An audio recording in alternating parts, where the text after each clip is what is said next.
नमस्कार, आपका स्वागत है। आज के इस कार्यक्रम में बीपीएससी के प्रीवियस ईयर के आधार पर जो कुछ विज्ञान विषय के संभावित प्रश्न बनते हैं, उसको हमने तैयार किया है, जो सीधे-सीधे 60th बीपीएससी में आपके लिए मददगार साबित हो। तो क्या है हमारा पहला प्रश्न? जल की सतह पर फैली हुई केरोसिन तेल की परत का सूर्य के प्रकाश में रंगीन दिखाई देना। यानी केरोसिन तेल की परत सूर्य के प्रकाश में जब रंगीन दिखाई देता है, किसकी सतह पर? जल की सतह पर। तो इसे निम्नलिखित में से किस घटना द्वारा समझा जा सकता है? क्या आपके सामने ऑप्शंस? ए प्रकाश का विवर्तन, बी प्रकाश तरंगों का व्यतिकरण, सी प्रकाश का वर्ण विक्षेपण, डी प्रकाश का अपवर्तन और ई उपयुक्त में से कोई नहीं, उपयुक्त में से एक से अधिक। तो यहाँ पर सही आंसर क्या है? प्रकाश तरंगों का व्यतिकरण। ये ऑप्शंस बी आपका यहाँ पर सही आंसर है, प्रकाश तरंगों का व्यतिकरण। आइए इससे संबंधित कुछ व्याख्या को हम देख लेते हैं। क्या है व्याख्या? तो प्रकाश तरंगों का व्यतिकरण से संबंधित एक और यहाँ पर हमने उदाहरण लिया है। क्या है उदाहरण? साबुन के बुलबुलों का रंगीन दिखाई देना। साबुन के बुलबुलों का रंगीन दिखाई देना, ये भी प्रकाश तरंगों का व्यतिकरण की घटना को दर्शाता है। आइए अगला क्या है व्याख्या? प्रकाश का अपवर्तन से संबंधित कुछ हमने यहाँ पर उदाहरण लिया है। तो रात्रि के समय तारों का टिमटिमाना, सूर्योदय के कुछ समय पहले एवं सूर्यास्त के कुछ समय बाद तक सूर्य क्षितिज के नीचे होने पर भी हमें दिखाई देता है। ये किस घटना से संबंधित है? प्रकाश का अपवर्तन से संबंधित घटना है। ये आगे बढ़ते हैं। क्या है दूसरा प्रश्न? अवतल दर्पण का उपयोग नहीं किया जाता है। आपको क्या ध्यान देना है यहाँ पर? अवतल दर्पण का उपयोग नहीं किया जाता है। आपको इस कीवर्ड पे ध्यान देना है, उपयोग नहीं किया जाता है। क्या ऑप्शंस? गाड़ी के हेडलाइट में, सर्च लाइट में, सड़क में लगे परावर्तक लैंपों में, सोलर कुकर में। तो यहाँ पर सही आंसर से वो क्या है? सी, सड़क में लगे परावर्तक लैंपों में उत्तल दर्पण का उपयोग किया जाता है।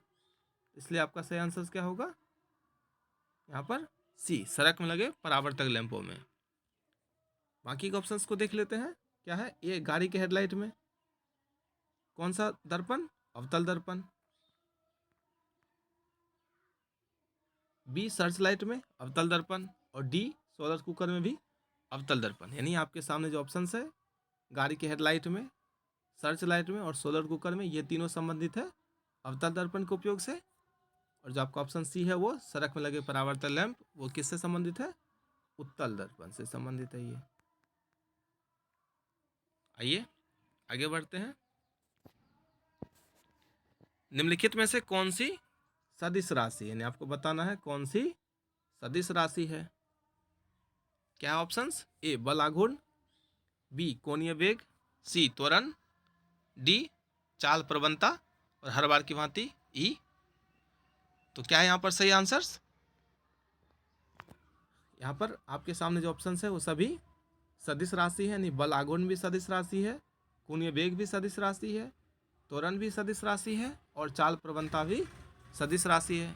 इसलिए हमारा सही आंसर क्या हो जाएगा? ई। जब एक से अधिक ऑप्शन सही होते हैं तो हमारा आंसर क्या होता है? ई। आइए आगे बढ़ते हैं। निम्नलिखित में से कौन सा या कौन से कथन सही है या है? क्या है कथन? पृथ्वी के तल पर जी का मान न्यूनतम भूमध्य रेखा पर होता है। पहला कथन क्या कह रहा है? पृथ्वी तल पर जी का मान न्यूनतम भूमध्य रेखा पर होता है। दूसरा कथन क्या कह रहा है? यदि पृथ्वी अपनी अक्ष के परितः वर्तमान गति से 17 गुना, कितना गुना? 17 गुना अधिक से घूमने लगे तो भूमध्य रेखा पर रखी वस्तुओं का भार भी शून्य हो जाएगा। तो जो यहाँ पर दोनों कथन है वो दोनों के दोनों कथन सही है। इसलिए सही आंसर क्या होगा? सी, यानी एक और दो दोनों। क्या होगा आंसर्स? एक और दो दोनों, यानी यहाँ पर दोनों ही कथन सत्य है। ये आगे बढ़ते हैं। क्या अगला प्रश्न? निम्नलिखित में से कौन सा जोड़ा सही सुमेलित नहीं है? यानी आपको ध्यान देना है कौन सा जोड़ा सही सुमेलित नहीं है, पे ध्यान देना है आपको। क्या है options? A barometer, Torricelli, B transformer Faraday, C radio Marconi और डी परमाणु भट्टी एनरिको फर्मी। यानी यहाँ पर सभी सुमेलित है, ए भी सुमेलित है, बी भी सुमेलित है, सी रेडियो मार्कोनी भी सुमेलित है और डी परमाणु भट्टी एनरिको फर्मी भी सही सुमेलित है। तो आपसे पूछा गया कौन सा सही सुमेलित नहीं है, तो कौन सा सही सुमेलित नहीं है? ऑप्शन ई, क्योंकि सभी सुमेलित है इसलिए हमको क्या चुनना है? ऑप्शन ई, उपरोक्त में से कोई नहीं। आइए आगे बढ़ते हैं। क्या अगला प्रश्न, छठा प्रश्न है, चुंबकीय प्रवाह मापक यंत्र है, यानी आपको इसमें से चुनना है चुंबकीय प्रवाह यंत्र का नाम क्या है? चुंबकीय प्रवाह मापक यंत्र। आपके सामने ऑप्शंस क्या है? A flux meter, B endoscope, C crescograph और डी नेफोस्कोप। तो यहाँ पर सही आंसर क्या है? A flux meter. तो चुंबकीय प्रवाह मापक यंत्र का नाम क्या है? Flux meter. आइए बाकी के ऑप्शंस को देख लेते हैं, क्या है इसकी व्याख्या। एंडोस्कोप का उपयोग कहाँ किया जाता है? शरीर के आंतरिक अंगों का निरीक्षण के लिए। क्रेस्कोग्राफ का उपयोग पौधों की वृद्धि मापने वाले यंत्र के रूप में। और नेफोस्कोप क्या है? ये बादलों की ऊंचाई, वेग तथा गति की दिशा का मापन करने वाला यंत्र है। आइए आगे बढ़ते हैं। निम्नलिखित में से कौन सा सही है या सही है? आपको ध्यान देना है। ऑप्शन ए क्या है? सामान्यतः जो द्रव कांच को भिगोता है वह केस नली में ऊपर चढ़ता है। क्या कहा जा रहा है? जो द्रव कांच को भिगोता है वह केस नली में ऊपर चढ़ जाता है। दूसरा प्रश्न क्या कह रहा है? सामान्यतः जो द्रव कांच को नहीं भिगोता है वह केस नली में नीचे उतर जाता है। ऑप्शन सी क्या कह रहा है? ब्लोटिंग पेपर स्याही को शीघ्र सोख लेता है। और ऑप्शन डी क्या कह रहा है? पेड़ पौधों की शाखाओं, तना और पत्तियों तक जल केशिकत्व की क्रिया द्वारा ही पहुंचते हैं। तो यहाँ पर जो options A B C D हैं ये सभी सही हैं, इसलिए हमारा आंसर्स क्या होगा? ऑप्शंस ई। सही आंसर्स क्या होगा? ऑप्शंस ई सही होगा, क्योंकि यहाँ पर सभी कथन सही है। ये आगे बढ़ते हैं। गामा किरणें की खोजकर्ता, यानी आपको ये बताना है जो एक्स किरणें हैं इसकी खोजकर्ता कौन है। तो कौन है इसके खोजकर्ता? आपके सामने ऑप्शन है। ए बेकरल, सॉरी माफ कीजिएगा, बेकुरल, बी रीटर, सी मर्कोनी, डी हर्सेल और हर बार की बात ई। यहाँ पे सही आंसर्स क्या है? ए बेकुरल। ये कौन है? गामा किरणें के खोजकर्ता हैं। इसके ऑप्शंस को देख लेते हैं। क्या है इसके ऑप्शंस? रीटर, रीटर कौन है? ये अल्ट्रा वायलेट रे के खोज करता है। किसके? अल्ट्रा वायलेट रे के खोज करता है। मार्कोनी का संबंध किससे है? अभी हमने देखा है लॉन्ग रेडियो वेव से इनका संबंध है। हर्सेल का संबंध किससे है? इंफ्रारेड रेडिएशन से इनका संबंध है। हर्सेल का संबंध किससे है? इंफ्रारेड रेडिएशन से इनका संबंध है। आइए आगे बढ़ते हैं। प्रकाश के प्रकीर्णन के उदाहरण हैं, ये आपको यहाँ पर बताना है कि इनमें से कौन प्रकाश के प्रकीर्णन के उदाहरण है। ऑप्शन ए क्या है? आकाश नीला दिखाई देता है, ये प्रकाश के प्रकीर्णन के उदाहरण है। दूसरा ऑप्शन क्या है? सूर्य उगते और डूबते समय लाल दिखाई देता है, ये घटना भी प्रकाश के प्रकीर्णन के उदाहरण है। अगला ऑप्शन क्या है? तारों का टिमटिमाना, नहीं, क्योंकि किस घटना का है? प्रकाश का अपवर्तन की घटना को बताता है। डी साबुन के बुलबुलों का रंगीन दिखाई देना, अभी हमने पिछले स्लाइड में पढ़ा है, ये किससे संबंधित है? ये प्रकाश के व्यतिकरण से संबंधित है। तो यहाँ पर प्रकाश के प्रकीर्णन के कौन कौन से उदाहरण है? ऑप्शन ए यानी आकाश नीला दिखाई देता है, और ऑप्शन बी सूर्य उगते और डूबते समय लाल दिखाई देता है। तो जब दो ऑप्शन सही है तो हमारा सही आंसर क्या होगा? ऑप्शन ई, उपरोक्त में से एक से अधिक। आइए आगे बढ़ते हैं। अगला प्रश्न है 10वां प्रश्न, अर्धचालक पदार्थ है या है, यानी आपको इसमें से बताना है कौन से अर्धचालक पदार्थ है। A silicon, B selenium, C carbon और डी चांदी। तो यहाँ पर ए सिलिकॉन, बी सेलेनियम और सी कार्बन, ये तीनों ही अर्धचालक पदार्थ है। और चांदी को तो आप जानते ही हैं, ये अर्धचालक नहीं बल्कि ये सबसे अच्छा चालक है। तो ये सबसे अच्छा चालक है, यानी गुड कंडक्टर है ये। तो इसका सही आंसर क्या होगा? क्योंकि यहाँ पर एक से अधिक प्रश्न सही हो रहे हैं, ऑप्शन सही हो रहे हैं ए, बी और सी, इसीलिए क्या होगा हमारा सही आंसर ऑप्शन ई। आगे बढ़ते हैं। अगला प्रश्न है 11वां प्रश्न। निम्नलिखित में से कौन सा ओम के नियम का पालन नहीं करता है? यानी यहाँ पर जो ऑप्शंस है इनमें से कौन सा ऑप्शन ऐसा है जो ओम के नियम का पालन नहीं करता है? A diode bulb, B manganese का तार, सी एल्युमिनियम का तार और डी तांबा का तार। तो यहाँ पर जो ऑप्शन ए है ये डायोड बल्ब और एक होता है ट्रायोड बल्ब, ये दोनों ही क्या करता है? ओम के नियम का पालन नहीं करता है। तो फिर किस नियम का पालन करता है? ये जो डायोड बल्ब है ये चाइल्ड लैंगमूर के नियमों का पालन करता है। किसके नियमों का पालन करता है? चाइल्ड लैंगमूर के नियमों का पालन करता है। बाकी के जो ऑप्शंस हैं मैग्नीज का तार, एल्युमिनियम का तार और तांबा का तार, ये सभी ओम के नियमों का पालन करता है। आइए आगे बढ़ते हैं। 12वां प्रश्न है निम्नलिखित में से सही सुमेलित नहीं है, यानी आपको बताना है कौन सही सुमेलित नहीं है। क्या options? A 10⁻18 exa, 10⁻15 peta, 10⁻12 tera और 10⁻9 गीगा। यहाँ पर जो options A B C D हैं ये सभी सुमेलित हैं, यानी ये सभी क्या हैं? सुमेलित है। तो यहाँ पर पूछा है कौन सही सुमेलित नहीं है, इनमें से सभी सुमेलित है, इसलिए हमें कौन सा आंसर ऑप्शन चुनना होगा? ऑप्शन सी, उपरोक्त में से कोई नहीं। ये आगे बढ़ते हैं। 13वां प्रश्न आवेग है, यानी आपको बताना है आवेग को कैसे यहाँ पर हम बताते हैं। तो ऑप्शंस क्या है? ए द्रव्यमान इंटू वेग, बी बल इंटू समय अंतराल, सी द्रव्यमान इंटू त्वरण और डी बल बटे समय अंतराल। तो यहाँ पर कौन से सही ऑप्शंस होंगे? बल गुना समय अंतराल, ये किससे संबंधित है? आवेग से संबंधित है। और यदि इसके ऑप्शंस को देखें तो जो इनका ऑप्शन है कौन सा? द्रव्यमान इंटू वेग, ये किससे संबंधित है? ये संवेग से संबंधित है। किससे संबंधित है? ये संवेग से संबंधित है। आइए आगे बढ़ते हैं। घनत्व का एसआई मात्रक है, यानी आपको क्या बताना है? जो घनत्व है इसका एसआई मात्रक है। ऑप्शंस क्या है? केजी पर metre cube, KG into metre cube, metre into second और मीटर पर सेकेंड। तो क्या आपको यहाँ पे सही आंसर होगा? ए केजी पर मीटर क्यूब। सही आंसर क्या होगा? ए केजी पर मीटर क्यूब घनत्व का क्या है? ऐसा ही मात्रक है। इसके ऑप्शंस को देखें तो मीटर पर सेकंड क्या है? ये चाल, और चाल का यहाँ पर कौन सा होगा? मीटर पर सेकंड। आइए आगे बढ़ते हैं। अगला प्रश्न है 15वां प्रश्न। प्रत्यास्थता पदार्थ का वह गुण है जो होता है, यानी आपको बताना है जो प्रत्यास्थता का गुण है ये किस में होता है? केवल ठोस में, केवल द्रव में, ठोस एवं द्रव में, केवल गैस में। जो प्रत्यास्थता का गुण होता है वो केवल ठोस में पाया जाता है। किसमें पाया जाता है?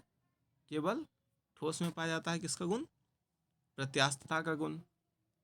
अगर हम द्रव की बात करें तो द्रव में कौन कौन सा गुण होता है? तो द्रव में दाब का गुण होता है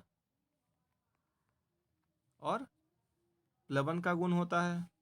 तो द्रव में दाब, प्लवन, पृष्ठ तनाव, केशिकत्व, श्यानता, ये सभी गुण किस में होता है? द्रव में होता है।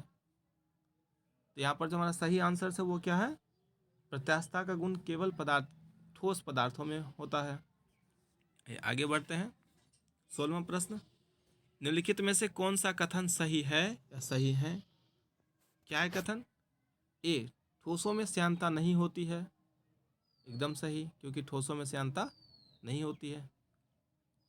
शहद की श्यानता पानी की तुलना में अधिक होता है, ये भी ऑप्शन सही है। शहद की श्यानता पानी की तुलना में अधिक होता है। अगला क्या है? ताप बढ़ाने पर द्रव की श्यानता घट जाती है, यानी जब आप ताप बढ़ाते हैं तो द्रव पदार्थ की श्यानता क्या होती है? ये घट जाती है। तो ये भी ऑप्शन सही है। अगला ऑप्शन क्या है? ताप बढ़ने पर गैस की श्यानता बढ़ जाती है। तो यहाँ पर आप दो ऑप्शंस देख रहे हैं कौन कौन से? COD में कि ताप बढ़ाने पर द्रव की श्यानता घट जाती है, जबकि ताप बढ़ाने पर गैस की श्यानता बढ़ जाती है। तो यहाँ पर जो ऑप्शन है ये सभी ऑप्शन सही है, इसीलिए हमारा आंसर क्या होगा? ऑप्शन ई, यानी उपरोक्त में से एक से अधिक सही है। ये आगे बढ़ते हैं। क्या है अगला? पूर्ण आंतरिक परावर्तन के लिए आवश्यक है, यानी आपको ऑप्शंस दिया है कि इनमें से कौन कौन से कथन है जो पूर्ण आंतरिक परावर्तन के लिए एकदम आवश्यक है। तो क्या है ऑप्शंस? प्रकाश विरल माध्यम से सघन माध्यम में जा रहा हो। पहला ऑप्शन क्या बता रहा है? प्रकाश विरल माध्यम से सघन माध्यम में जा रहा हो। दूसरा क्या बता रहा है ऑप्शंस? प्रकाश सघन माध्यम से विरल माध्यम में जा रहा हो। तीसरा ऑप्शन आपतन कोण क्रांति कोण से छोटा, और डी है आपतन कोण क्रांति कोण से बड़ा होता है। तो जो यहाँ पर आवश्यक है पूर्ण आंतरिक परावर्तन के लिए वो बी, प्रकाश सघन माध्यम से विरल माध्यम में जा रहा हो। तो जब प्रकाश सघन माध्यम से विरल माध्यम में जाएगा तो ये क्या होगा? ये दूर मुड़ेगा। और ऑप्शन डी क्या कह रहा है? आपतन कोण क्रांति कोण से बड़ा होना चाहिए। तो यहाँ पर जो सही आंसर है वो बी और डी है, इसीलिए हमारा सही आंसर क्या हो जाएगा? ऑप्शन ई, क्योंकि इसमें एक से अधिक सही हो रहे हैं, बी और डी। आगे बढ़ते हैं। विशिष्ट प्रतिरोध का एसआई मात्रक, यानी आपको बताना है विशिष्ट प्रतिरोध है, इसका एसआई मात्रक क्या है। तो क्या है आपके सामने ऑप्शंस? ए ओम, बी ओम मीटर, सी फेराडे और डी सीमेन। तो जो यहाँ पर सही आंसर है वो क्या है? बी ओम मीटर। विशिष्ट प्रतिरोध का एसआई मात्रक क्या है? ओम मीटर। आइए आगे बढ़ते हैं। 19वां प्रश्न है, चुंबकीय बल रेखाओं के गुण के संबंध में कौन सा कथन सही है? चुंबकीय बल रेखाएं हैं, इनके गुण के संबंध में आपको कौन सा चुनना है? सही कथन चुनना है। क्या है पहला कथन? चुंबकीय बल रेखाएं सदैव चुंबक के उत्तरी ध्रुव से निकलती है। चुंबकीय बल रेखाएं सदैव चुंबक के उत्तरी ध्रुव से निकलती है, तो ये कथन एकदम सही है। अगला क्या है? दूसरा कथन, दो बल रेखाएं एक दूसरे को कभी नहीं काटती, ये भी कथन सही है। दो बल रेखाएं एक दूसरे को कभी नहीं काटती। तीसरा कथन क्या है? चुंबकीय क्षेत्र रेखाएं जहां प्रबल होता है वहां बल रेखाएं पास पास होती है। तो यहाँ पर सभी कथन सही है। कथन 1, कथन 2 और कथन 3 तीनों सही है, यानी यहाँ पर जो हमारा सही आंसर होगा वो डी, यानी सभी सही है। आगे बढ़ते हैं। चुंबकीय तीव्रता का एसआई मात्रक क्या है?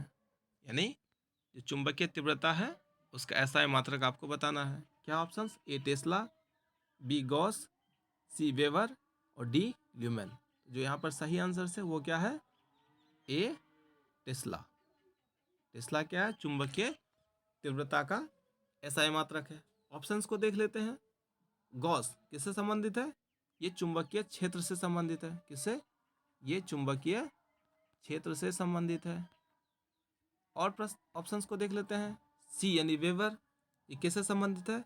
ये चुंबकीय फ्लक्स से संबंधित है। किससे संबंधित है? ये चुंबकीय फ्लक्स से संबंधित है। अगले ऑप्शंस को देख लेते हैं। ल्यूमेन, ये किससे संबंधित है? तो ये ज्योति फ्लक्स से संबंधित है। ज्योति फ्लक्स से संबंधित है ये आगे बढ़ते हैं। क्या अगला प्रश्न? शुष्क सेल का ईएमएफ मान होता है, यानी आपको बताना है जो शुष्क सेल है उसका ईएमएफ मान यानी इलेक्ट्रोमोटिव फोर्स का मान क्या होता है? ए 1.08 वोल्ट, बी 1.50 वोल्ट, सी 2.00 वोल्ट और डी 12 वोल्ट। तो जो यहाँ पर सही आंसर है वो क्या है? बी 1.50 वोल्ट शुष्क सेल का ईएमएफ मान होता है। आइए ऑप्शंस को देख लेते हैं। जो ए है 1.08 वोल्ट, ये किससे संबंधित है? ये वोल्टीय सेल से संबंधित है। किससे संबंधित है? ये वोल्टीय सेल से संबंधित है। आइए आगे बढ़ते हैं। अगला प्रश्न है 22वां प्रश्न। द्रव की श्यानता मापने में उपयोग किया जाता है, यानी आपको द्रव की जब श्यानता को मापना हो इसमें आप उपयोग करेंगे, किसको उपयोग करेंगे? बर्नौली का प्रमेय, स्टोक्स का नियम, न्यूटन का नियम और पास्कल का नियम। तो जो सही आंसर है वो क्या है? स्टोक्स का नियम, बी यानी यहाँ पर सही आंसर है स्टोक्स का नियम। आगे बढ़ते हैं। 23वां प्रश्न, ट्रांसफार्मर एक ऐसा उपकरण है, यानी ट्रांसफार्मर एक ऐसा उपकरण है, क्या है? पारस्परिक प्रेरण के सिद्धांत पर कार्य करता है। कौन से सिद्धांत पर? पारस्परिक यानी म्यूचुअल, यहाँ पर प्रेरण के सिद्धांत पर यह कार्य करता है। दूसरा है ऑप्शन बी, केवल एसी के लिए प्रयुक्त होता है ट्रांसफार्मर। ऑप्शन सी क्या कह रहा है? जिससे एसी के ईएमएफ का मान बढ़ाया या घटाया जाता है, यानी जो अल्टरनेटिव करंट है उसके इलेक्ट्रोमोटिव फोर्स का मान बढ़ाया या घटाया जाता है। ऑप्शन डी क्या कह रहा है? जो ट्रांसफार्मर की क्षमता है उसको किससे नापते हैं हम लोग? वीए में मापी जाती है। किसमें मापी जाती है? वीए में। तो जो यहाँ पर सही आंसर है वो क्या है? ऑप्शन ए, बी, सी और डी ये सभी सही है ट्रांसफार्मर के लिए। तो यहाँ पर क्या होगा? हमारा आंसर ऑप्शन ई उपरोक्त में से एक से अधिक सही है। तो आज के लिए बस इतना ही। जल्दी हाजिर होंगे हम पार्ट 2 को लेकर के। धन्यवाद।